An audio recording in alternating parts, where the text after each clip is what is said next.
number one seeded Minutewomen won the semifinals of the Atlantic 10 tournament against Lock Haven 2-0 on Friday afternoon. For the third consecutive season, the field hockey team went to the A10 championship. UMass took on Richmond on the road on Saturday, and I'm here with Tommy Calautti, our field hockey expert. Tommy, tell me what happened on Saturday.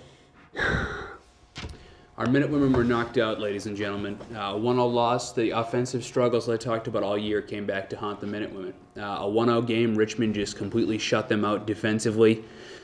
Corners were bad, shots weren't that great. I mean, it was an even game like we're used to seeing from the Minutewomen, but I guess youth and lack of offense really came back to haunt them, and that's what happened against Richmond. It was a great season, and I had fun filming. Well, obviously this was a great season for the Minutewomen. They had a tough start in their non-conference schedule. Then they come back and play great in the Atlantic 10 conference schedule, take that number one seed, and obviously very disappointing to see them lose 1-0 in that game against Richmond. But who are we going to miss next year? We got a couple of seniors, a couple of big-time players that are graduating. Tell me who we're going to miss next season, Tommy. I think you're going to miss Lauren Ali Muhammad the most. I mean, she was your senior defender. She was your backbone. As you can see from the TV right now, she was really great at what she did, really great at moving the ball, really great. She could score, she could pass, everything, block shots. She was just a real heart and soul of this team.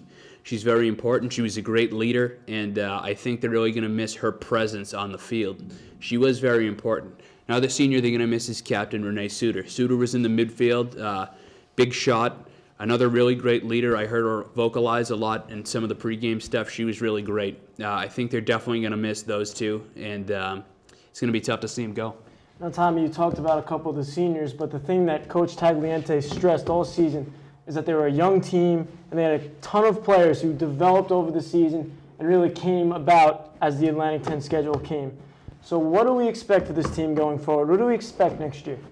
Next year, I think you're going to expect a really offensive-minded team. Like I showed before in the graphic last week, you have multiple, I believe it was 5. You had 5 freshmen and sophomores with 5+ goals or 10+ points.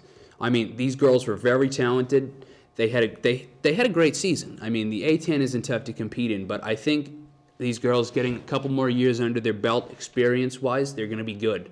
I think this is a team to watch for next year. Specifically, I want you all to watch Melanie Krusch, Haley Cockrum, and Sarah Hawkshaw. Those 3 are my big offensive keys. I want you guys to watch them. And again, Sam Carlino going into her senior year. I know you guys did a package on her. I mean, she's the goalie of America. She's played for Team USA. I really think you can look forward to a really good field hockey team next year. Well, obviously, it's a successful season. 3 straight years that they compete in the Atlantic 10 championship, so you cannot be disappointed with that finish. You got Sam Carlino, the anchor and captain of the team, coming back. So nothing but good things that we see for this team. Thank you, Tommy. I appreciate your input. Well, you wouldn't believe who the top paid employee in the state of Massachusetts is. Is it Deval Patrick? It is not Deval Patrick, Tommy. It's our own UMass basketball coach, Derek Kellogg. Our own producer and director, Jesse Mayfield Sheehan, went around campus to see if you students could figure this out on your own. Here he is with the story.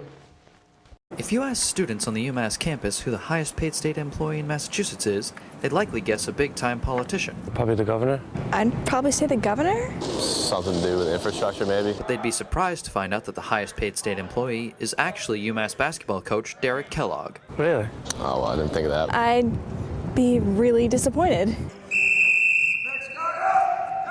With a new contract extension made official in October, Kellogg is set to make a guaranteed $994,000 per year over the next 5 years, surpassing UMass Medical School Chancellor Michael Collins, who made $816,000 last year. But while students might be surprised that Kellogg is the highest paid state employee, it's not as unusual as they might think. According to Deadspin.com, Massachusetts is now the 40th state in the U.S. whose highest paid state employee is a coach. And while some might think that a basketball coach is not a good investment, He works with athletes for entertainment purposes, not important politics and lawmaking. Kellogg says the basketball team brings a number of benefits to the university as a whole. If you look at all the free marketing and the positive stuff that came out of our program last year, being on national television, making the NCAA tournament, we're on national television 25 times. But for now, Kellogg's main focus is on the season ahead. I'm Jesse Mayfield Sheehan, and this is UMass Sports Weekly.